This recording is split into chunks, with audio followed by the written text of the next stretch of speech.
What's good, everyone? I hope everyone's week is going alright. This week's video is on when boxers choke. Pretty much in moments where the fighter has control of the fight, it's in their ballpark to go ahead and win. The pressure sets in of maintaining without making any adjustments leads to a complete collapse to lose the fight or simply choking out the gate because the lights are too bright.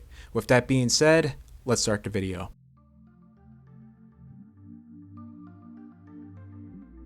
A lot on the line in this fight, as Takashi Miura was ranked number 2 and Takashi Uchiyama was ranked number 1. There were a lot of talks of the two unifying for the WBC, WBA, and vacant ring titles in a highly anticipated rematch. This would be the first ring title fight since Manny Pacquiao's rematch against Marquez in 2008. All Miura had to do was get past highly touted Mexican contender Francisco Vargas. Miura would have a rough start, getting rocked in the first round. However, he would mount up an offense and begin to wear out Vargas in the 4th round. Then at the end of the 4th, he would floor Vargas.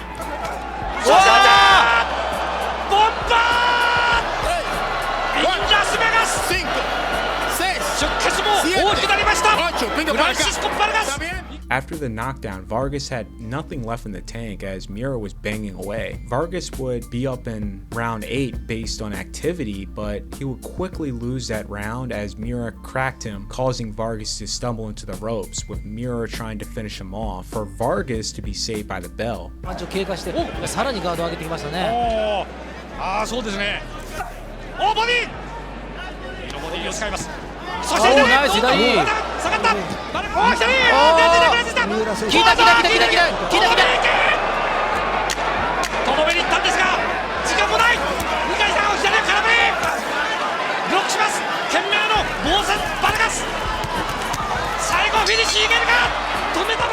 Vargas's eyes swollen bad, as well as being cut and incredibly exhausted.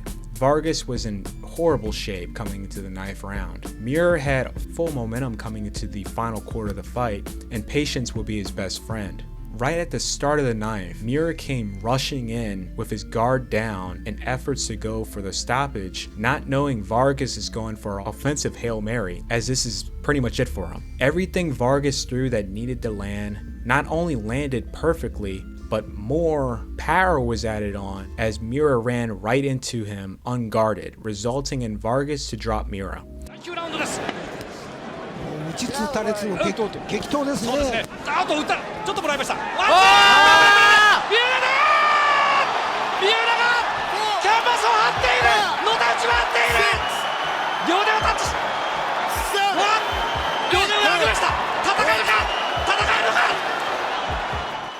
Miura is completely out on his feet despite mounting up an offense and throwing back. He was doing absolutely nothing on defense where Vargas was landing at will. Due to this, Tony Weeks was forced to stop the fight, making Vargas a new WBC champion. Vargas was in such bad shape that he couldn't even attend the post-fight press conference.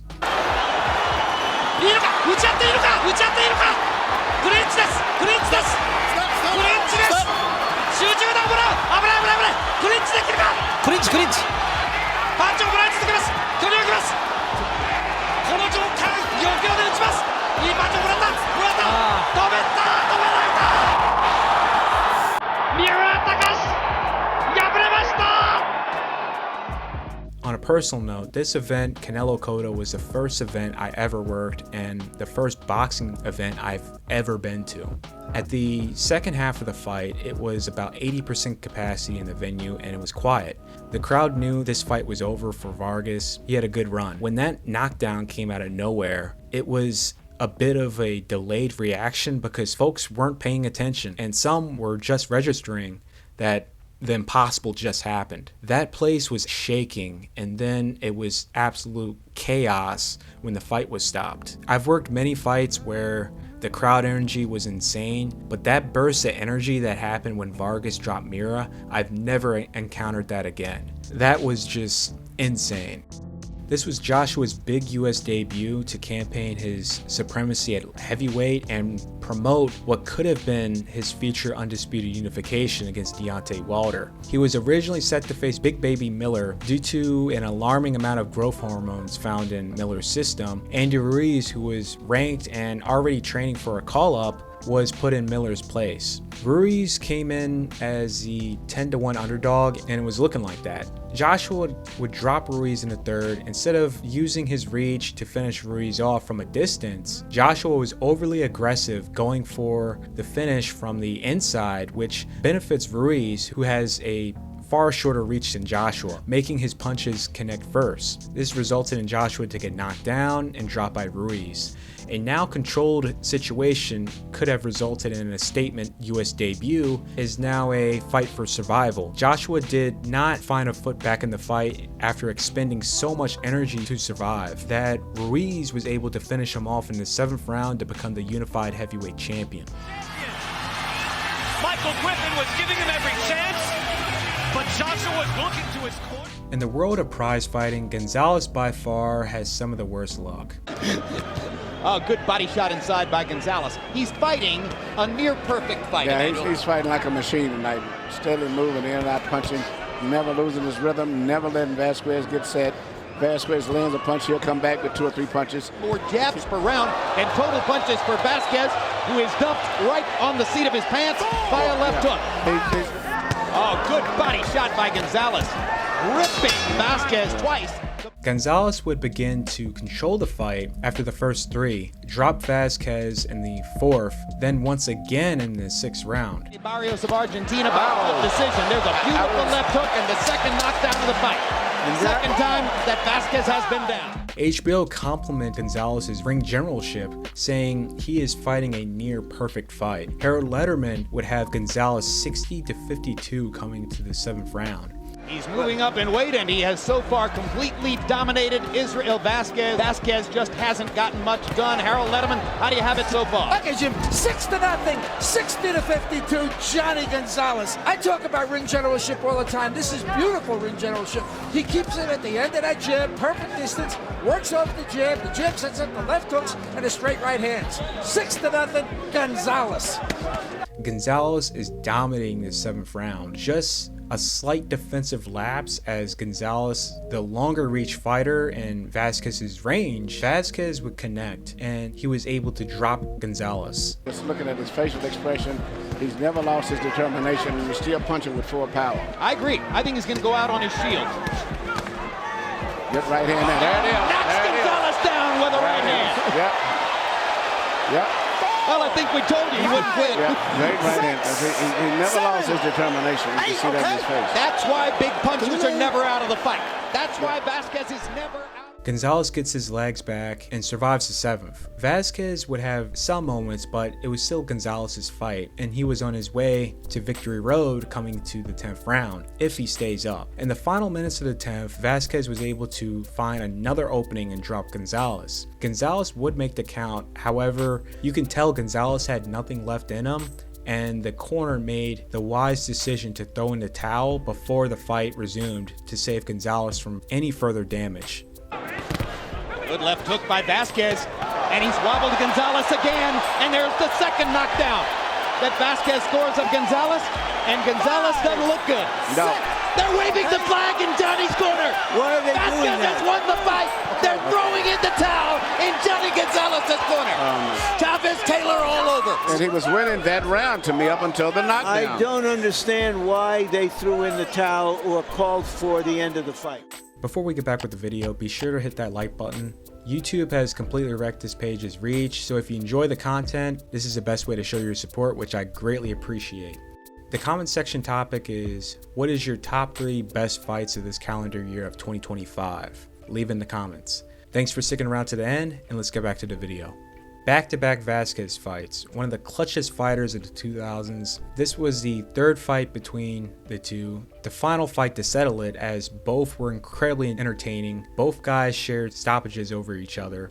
Vasquez resolved his issues from the first fight, Marquez resolving his coming into the third fight. Incredibly close fight with Marquez fighting a perfect fight to be up on the cards, and the other card he was up by 1 round. Israel Vasquez, right hand, down goes Vasquez!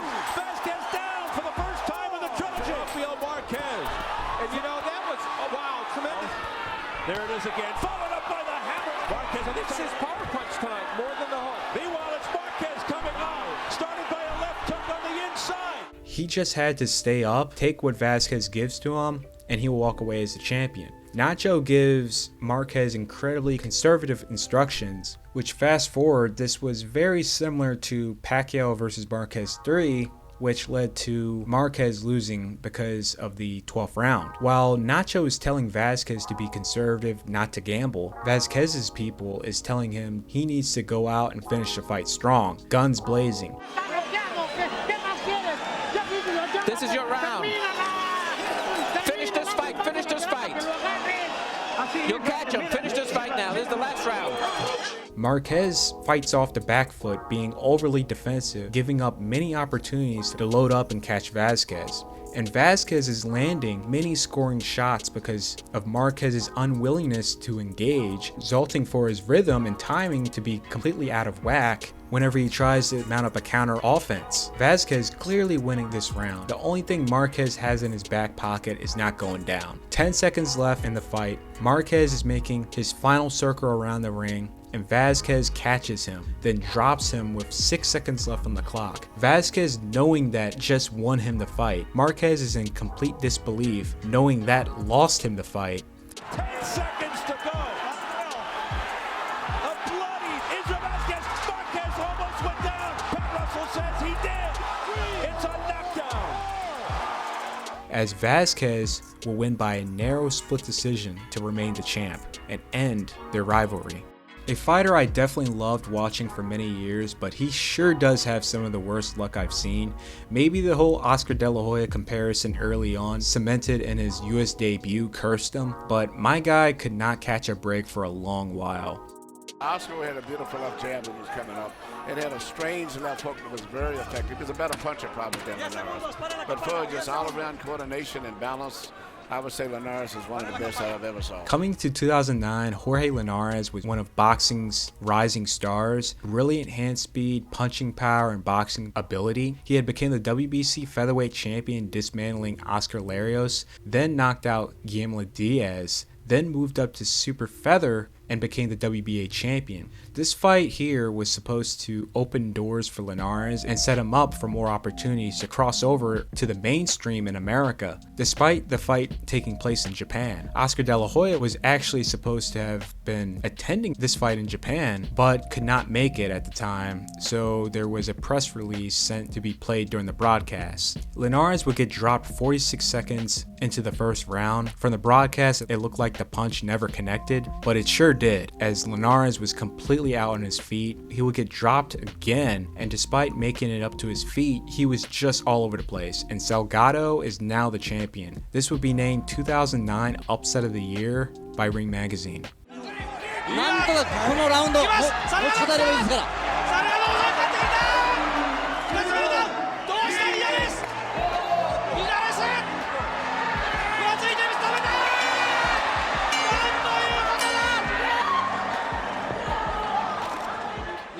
Now fast forward, Linares began training with Freddie Roach at the Wild Card and getting quality training and sparring in. After 1 year on the road, Linares was primed and ready to face Antonio DeMarco for the vacant WBC lightweight title on HBO. Under Freddie Roach, which at that time complemented Linares' early style, he was an absolute menace, and it showed. DeMarco was getting dominated by Linares, outpointed left and right. I don't normally say this, but this seems to be one of the most fantastic boxers I have ever saw in my life. Just the first three, I cannot believe the balance, precision punching, the in and out, the hand position. It's like a well-oiled machine. After a flawless show, Linares would get a bad cut on the bridge of his nose, which continued to worsen as DeMarco began to aim specifically at the nose. However, Linares continued to outpoint and outthrow DeMarco. Coming to the 11th round, Linares had a commanding lead on Harold's scorecards, where he can coast to a victory after fighting an amazing 10 rounds. Soon as HBO was complimenting Linares' durability to rally back, outthrow, and outpoint DeMarco to mathematically beat him on the cards to become champ, as he's on victory road right now. Since the bad cut appeared on Linares' nose, he landed 85 punches to only 27 for DeMarco. That's called fighting back. Linares lets his guard down to get caught by a combination that only really bothered him because it landed on the nose. This causes an one-sided exchange, with it being all DeMarco, but Linares is throwing back. After an exchange that left Linares stumbling, Raul Caiz Sr. stepped in and waved the fight off with 25 seconds left in the 11th round. All three judges had Linares up by a lot: 98-92, 98-92, and 99-91. Two amazing shots by DeMarco. How did Linares stay up? It's over. And Raul Caiz is going to stop the fight and give DeMarco a TKO victory. Abner Mares was a rising star at the time. After winning the bantamweight tournament, he was becoming one of the most known fighters in boxing and in the lower weight classes, with a diehard support and an endorsement deal with Under Armour. The fight everyone wanted to see was Abner Mares versus Leo Santa Cruz, but looking to retrospect how Haymon rivals are handled, they either fight each other when it doesn't matter or it never happens. This matchup should have happened in 2013 at the latest. But anyways, in his second defense, he was set up to face Johnny Gonzalez, who came in as the heavy underdog, with a fair amount of people labeling this as a cherry pick, despite Johnny remaining in the top 5 by the WBC upon his loss to De Leon. Now, I can't confirm if Gonzalez was a mandatory or not. However, in Johnny's defense, because I don't think this was a cherry pick at all, Johnny was on a 12-fight win streak, which included winning the title prior to his loss against De Leon. He had teamed up with Nacho Beristain, which transformed him into a much more complete boxer-puncher with better skills at finishing, which is needed with this type of punching power. This was a rather big card with Leo Santa Cruz as the co-main. Mares would come out to a live performance for his walkout. Round 1 was mostly feeling out, with Gonzalez mostly throwing jabs. Right in the final 30 seconds, Mares thought Gonzalez was going for a jab, but instead, Gonzalez throws a lead left hook, which floors him to the canvas. Gonzalez drops Mares with the lethal left hook. He's hurt. He's hurt bad, guys. 5, 6, 7, 8. Are you okay?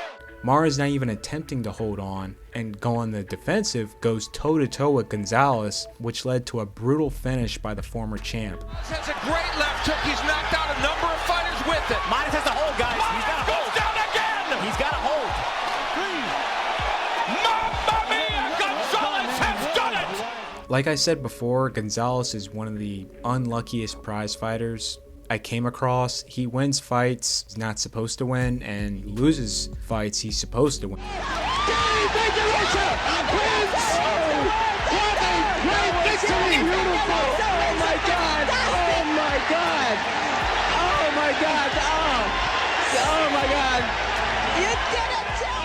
For example, his fight with Nishioka. Nishioka was the WBC champion, however, Ring Magazine didn't even bother to put him in the ranks. He was unranked by them because they simply thought he would lose, which it was looking like that early on till Gonzalez had a lapse in defense and gets KO'd in the 3rd round. Coming to 2015, Pedro was undisputably the best fighter at light fly outside of the ring champion Donnie Nides. At the end of 2014, he had beaten 2-time champ, WBC ring and lineal Akira Yayagashi by KO, then followed up by 2 title defenses just months apart from each other against Richard Clavarez and Ganigan Lopez. For his third defense that year, he was set up to face unknown Yu Kimura. Yu is a guy who came in at the right place and literally at the right time. He had a TKO loss against future star and unified champion Ryoichi Taguchi. However, he rebounded on a hot streak and picked up the Japanese light flyweight title and made several defenses against lower opposition, all while having a full-time job as a salaryman. Boxing was a part-time job for him. Yu was 32 years old, which is old for the weight class. However, according to the May 2015 ranks, I'm surprised I even found these, he was listed number 5 in the rankings by the WBC. I think Pedro had already faced his mandatory earlier that year, so this was just an easy payday. As the lower weight classes, you make big dollars fighting in Japan. I can't stress this enough. Yu didn't have a chance in hell beating Pedro on paper. He was a 13-1 underdog, and it was simply looking like that outside of the one connection in the third round. Pedro banked in the first 5 rounds just effortlessly.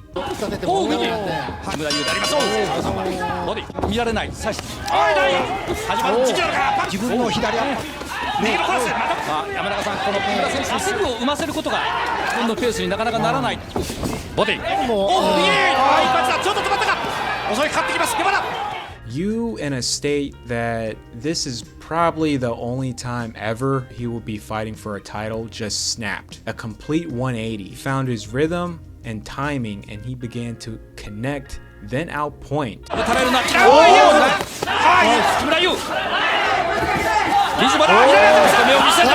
32-year-old salaryman wins the round, and you can see in the corner coming into the 7th, based on his expression, he may actually have something.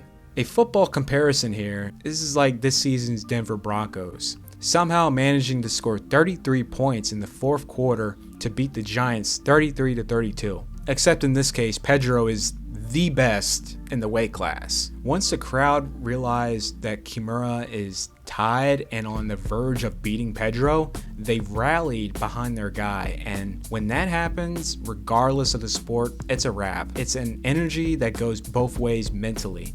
Mentally, the athlete feeds off of it, and he becomes stronger as it suffocates and weakens their opponent. The confidence of Pedro walking down Yu, throwing combination punching, is now single shots off his back foot. Pedro just needed the 11th and 12th round. He would retain the title, but he couldn't pull the trigger despite physically being the fresher guy. Yu is gasping for air at the start of the break in the corner while Pedro is breathing comfortably through his nose and letting out through his mouth. This is Yu's first 12-round fight in his entire career. However, this is Pedro's 11th.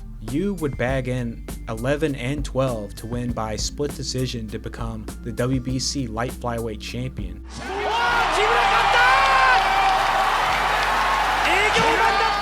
Now, since people out west, outside of Mexico, care about the lower weight classes, this fight may have been the winner for Upset of the Year 2015, given the context. Badou Jack was considered one of the hottest talents to sign to Mayweather's now licensed boxing promotion in 2013. In February 2014, Jack was set to face unknown Derek Edwards. Jack was currently awaiting a title elimination match as he was now in title contention to fight James DeGale. Let Mayweather's pre-fight interview being asked about his toughest opponent be the foreshadow. Jack would get floored in 30 seconds into the first round, then get dropped again, and the fight would get stopped only 1 minute into the first.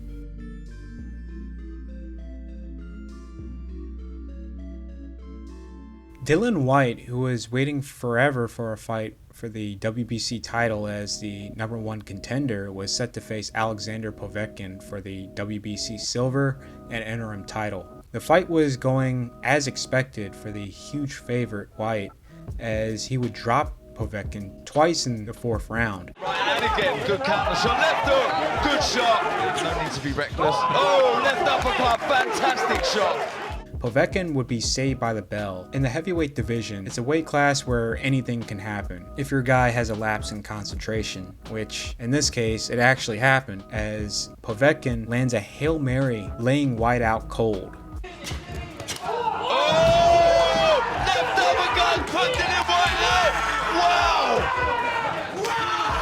Well, you can never, ever discard anything in heavyweight boxing, but that is one of the most... And on top of that, this is when boxers choke. For more installments, be sure to like, share, and if you're new, subscribe. Subscribe to Patreon for Patreon-backed projects and early access. I'm Office Hancho, and I'm out.